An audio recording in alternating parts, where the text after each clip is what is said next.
देखिए, अब जो हम सेंटेंस सीखेंगे वो सेंटेंस हैं हमारे पास्ट परफेक्ट कंटिन्यूअस। अब तक हमने पास्ट परफेक्ट तक के सेंटेंस सीख लिए हैं, तो आगे जो हमारे सेंटेंस आएंगे वो आएंगे पास्ट परफेक्ट कंटिन्यूअस। अब ये पास्ट परफेक्ट कंटिन्यूअस जो सेंटेंस होते हैं, इसमें किस तरीके के वाक्य बनते हैं वो हम जान लेते हैं। तो इस सेंटेंस में वो वाक्य बनेंगे जिनमें आपको ये पता चलेगा कि काम कुछ समय पहले से चल रहा था। पास्ट टेंस में काम कुछ समय पहले से चल रहा था, तो समय आएगा इसमें। पहली बात क्या आएगी कि समय जरूर आएगा, ठीक है। अब समय जो आएगा उसके ऊपर आपको ध्यान रखने की जरूरत है, वो चीजें सीखने की जरूरत है।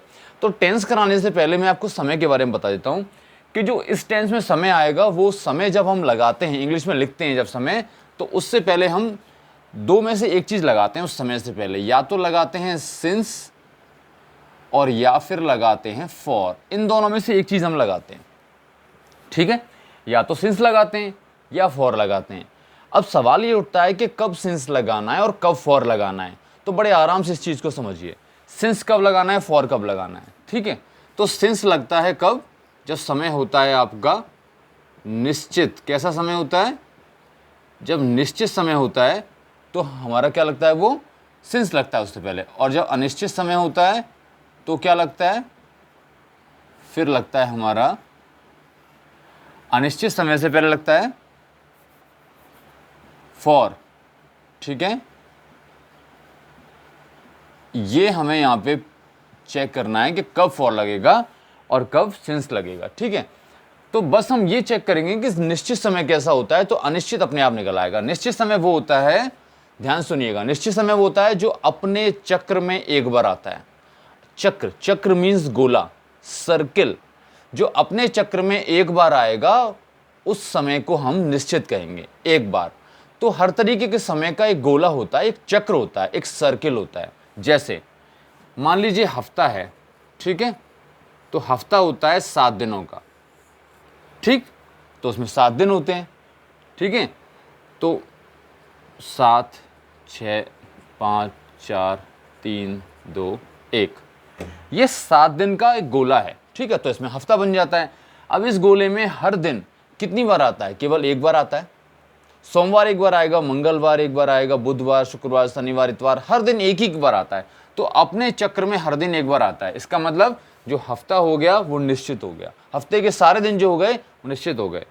अब आता है महीना, ठीक है, जो महीना होता है हमारा, ठीक है। तो महीने का जो चक्र होता है वो कितने का होता है, वो 12 का होता है। कितने का होता है, वो 12 महीने का होता है, ठीक है।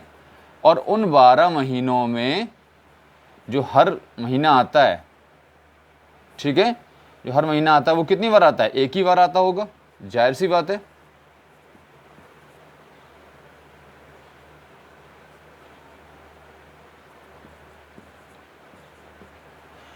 बारह महीने का चक्र होता है महीने का, तो उसमें हर महीना एक बार आता है। जनवरी, फरवरी, मार्च, अप्रैल, मई, जून, जुलाई, अगस्त, सितंबर, अक्टूबर, नवंबर, दिसंबर, हर एक महीना एक ही बार आया। इसका मतलब हर एक महीना जो हो गया, अगर महीने का नाम आ जाए कहीं भी तो वो निश्चित हो गया, ठीक है। अब आप समझ गए होंगे जिस तरीके से हफ्ता है, हफ्ते का जो चक्र होता है वो 7 दिन का होता है, उसमें हर एक दिन केवल एक बार आता है। तो किसी भी दिन का नाम आ जाए वो निश्चित हो गया। और अगर कोई महीना है, महीने का नाम आ जाए तो वो भी निश्चित हो गया। इसी तरीके से जो साल होती हैं, जो साल का चक्र होता है, तो वो 100 साल का होता है। कितने का होता है, 100 साल। सन जो होते हैं 2001, 2002, 2003, 2015, 16, 17, 18, ये सन कहलाते हैं, ठीक है। तो जो सन होते हैं वो 1 से लेकर 100 तक होते हैं। इनका जो चक्र होता है, इनका सर्किल जो होता है वो 100 साल का होता है।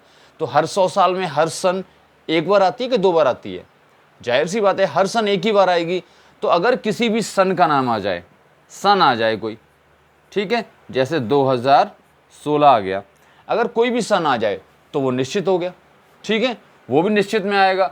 हफ्ता आ जाए, महीना आ जाए, सन आ जाए, इसी तरीके से दिन आ जाए, ठीक है। मान लीजिए 24 घंटे का दिन है, इसमें सुबह कितनी बार आती है, एक बार। शाम कितनी बार आती है, एक बार। दोपहर कितनी बार आती है, केवल एक बार, ठीक है। और रात कितनी बार आती है, एक बार। यानी कि मतलब ये हुआ कि 24 घंटे के चक्र में, 24 घंटे का चक्र 4 भागों में बटा हुआ है, सुबह, शाम, दोपहर और रात। और अगर इनमें से किसी का भी नाम आ जाए टेंस में, सुबह आ जाए, मॉर्निंग आ जाए, इवनिंग आ जाए, नून आ जाए या नाइट आ जाए तो उससे पहले ये निश्चित समय माने जाएंगे, तो सिंस लगेगा। बात समझ में आ रही है आपको? तो अब इसको शॉर्ट में अगर आप समझें तो ये मतलब हुआ कि जो अपने सर्किल में केवल एक बार आए, ऐसा समय जो एक बार आता हो अपने चक्र में, उसको हम निश्चित मानते हैं। पूरी साल के अंदर जन्मदिन कितनी बार आता है किसी का? एक बार। तो जन्मदिन अगर कहीं आ गया लिखा हुआ तो वो निश्चित हो गया। कोई भी त्योहार हो गया, फेस्टिवल हो गया, वो कितनी बार आता है? एक बार आता है। होली, दीपावली, ईद, बकरीद जो भी आएगा, रक्षाबंधन वगैरह, एक बार आएगा। कोई राष्ट्रीय पर्व आ गया, कोई त्योहार आ गया तो कितनी बार आता है? एक बार। 26 जनवरी, 15 अगस्त, 2 अक्टूबर, बाल दिवस, ये सब कितनी बार आते हैं? एक ही बार तो आते हैं। तो ये सारे समय अगर कहीं लिखे आ जाएं तो वो निश्चित हो गया। अब कहीं भी लिखा आ जाए कल, परसों, ये दिन लिखे आ जाएं, ये भी निश्चित हो गया। ये निश्चित क्यों हो गया? कि कल हम केवल उसी शब्द को कह सकते हैं जो आज से पहले गुजर गया। यानी कि आज मान लीजिए 3 मई है, तो 3 मई से पहले क्या था? 2 मई। 2 मई को ही हम कल कह के बुला सकते हैं, 1 मई को कल नहीं बुला सकते। इसी तरीके से हम केवल आज 3 मई है तो 1 मई को परसों कह सकते हैं, 2 मई को परसों नहीं कह सकते। आज से पहले दूसरा जो दिन था वो परसों हुआ और आज से पहले जो एक दिन था वो कल हो गया।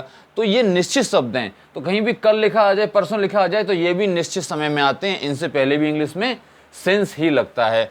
ये सब आपको ध्यान रखना है कि कोई समय एक बार आना चाहिए तो वो उससे पहले सिंस लगेगा, बाकी जगह सिंस नहीं लगेगा, बाकी जगह फॉर लगेगा। और जिस समय का कुछ पता नहीं है, पता नहीं कौन सा है, जैसे 2 घंटे से, 2 दिन से, 2 साल से, 2 महीने से, कौन से 2 महीने कोई नाम नहीं आया, कौन से 2 साल कोई सन नहीं आई, कौन से 2 घंटे पता नहीं, दिन में, दोपहर के, शाम के, रात के कुछ नहीं, इस तरीके से आ जाए तो समझ लीजिए कि वो अनिश्चित समय है। लेकिन आपका मान लीजिए कहीं लिखा आ जाए बचपन से, ठीक है, बचपन, तो पूरी उम्र में इंसान का उम्र का 100 साल का या 80 साल का चक्र होता है, तो उसमें बचपन कितनी बार आता है? एक बार। हमारा जो पूरा जीवन है वो अवस्थाओं में बटा हुआ है ना, भागों में बटा हुआ है, ठीक है, बाल्य अवस्था, शिशु अवस्था, प्रौढ़ अवस्था, युवक अवस्था, इस तरीके से जो अवस्थाएं उनमें बटा हुआ है।